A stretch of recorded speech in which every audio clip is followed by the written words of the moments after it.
नमस्कार दोस्तों, फिर से स्वागत है आपका डार्क फाइल्स पर। मैं एक नई स्टोरी के साथ। ये कहानी गुप्ता परिवार की है। गुप्ता परिवार में मिसेस गुप्ता, गुप्ता जी और उनके दोनों बच्चे।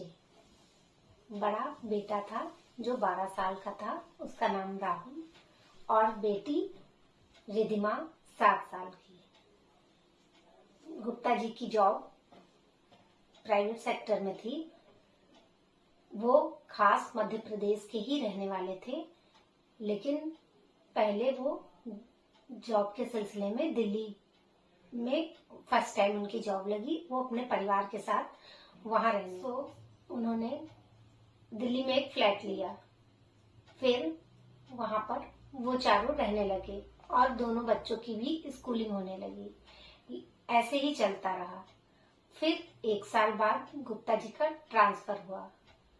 उनका ट्रांसफर अब की बार बॉम्बे हुआ। तो मिसेस गुप्ता और गुप्ता जी दोनों सोचने लगे कि बार बार ट्रांसफर होता है, इस वजह से बच्चों की स्कूलिंग में दिक्कत होती है। आप एक जगह से दोबारा दूसरी जगह फिर ट्रांसफर लें, आप एक जगह से दूसरी जगह फिर जो है बार बार सेटअप बनाएं, फिर वहां पे स्कूलिंग कराएं, तो दिक्कत होती है। तो दोनों ने मिलकर डिसाइड किया कि हम ऐसा करते हैं, मैं बॉम्बे शिफ्ट हो जाता हूँ, तुम यहाँ पर रहकर दिल्ली में मैं एक छोटा फ्लैट ले देता हूँ। अब इतने बड़े फ्लैट की जरूरत नहीं है, तो तुम तीनों वहां पर रहना और जहाँ का माहौल भी अच्छा हो। उन्होंने जाने से पहले दिल्ली की दूसरी जगह पर एक छोटा फ्लैट ले दिया। वहां से बच्चों का स्कूल भी पास था, जिसमें मिसेस गुप्ता को जाने आने में और बच्चों को पीटीएम अटेंड करने में, मतलब इन सब चीजों में दिक्कत ना हो। मार्केट भी वहां से पास थी। तो उस नए फ्लैट में जाकर वो शिफ्ट हो गए। गुप्ता जी बॉम्बे चले गए। कुछ दिन तो उस फ्लैट में सब कुछ ठीक रहा। एक दिन मिसेस गुप्ता को रात में नींद नहीं आ रही थी। उन्होंने अपने हॉल में टीवी चलाई। बच्चे दोनों सो गए थे। रात का करीब 1 बजा होगा और दोनों बच्चे सो रहे थे और वो टीवी देख रही थी।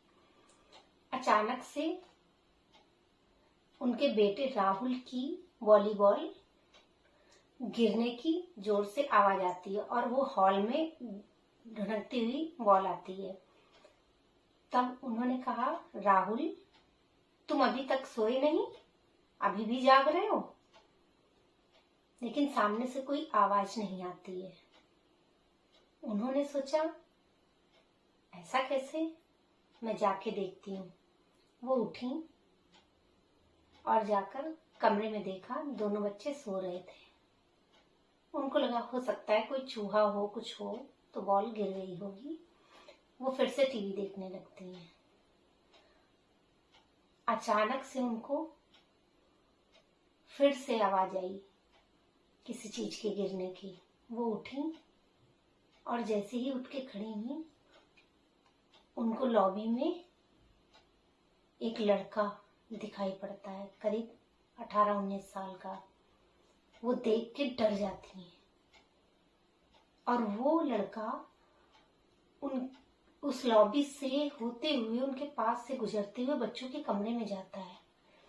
वो पसीना पसीना, डर तो बहुत जाती हैं, लेकिन वो सोचती है बच्चों के रूम में गया है, ये कौन है, मेरे फ्लैट में कैसे आ गया। वो हिम्मत करके जाती हैं, देखती हैं बेड के नीचे, पर्दों के पीछे, कहीं उनको कोई नहीं दिखता है। अचानक से उस अलमारी को वो खोलती हैं जिसमें बच्चों के कपड़े होते हैं। वो लड़का उस अलमारी में खड़ा हुआ था। वो अचानक से घबरा गई और पीछे हटी। देखा, वो लड़का सामने जाते जाते गायब हो गया।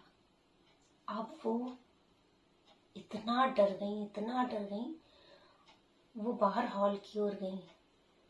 तब तक दरवाजे में उनके ठक ठक ठक ठक ठक ठक ठक ठक की आवाज होने लगी।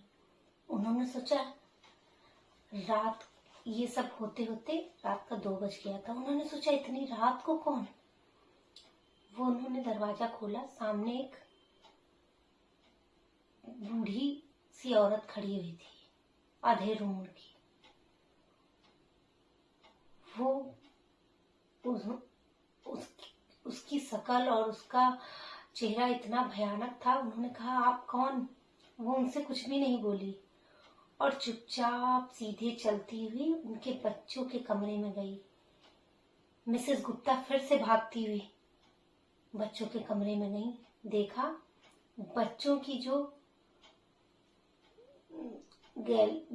जो बालकनी थी उसके पास जाके देखा, वो दोनों, पर्दा हटा के देखा तो वो लड़का और वो अधेड़ उम्र की औरत दोनों खड़े हुए थे और दोनों ने एक दूसरे का हाथ पकड़ रखा था और दोनों ने पीछे मुड़कर मुस्कुराते हुए मिसेस गुप्ता को देखा।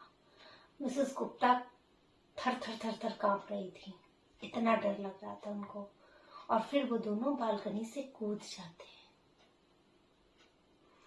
ये देखते ही मिसेस गुप्ता इतना घबरा जाती हैं, उन्होंने तुरंत अपने बच्चों को उठाया और दिल्ली में जो पास में उनके जानने वाले एक रिलेटिव रहते थे, वो बच्चों को लेकर तुरंत वहां चली गई।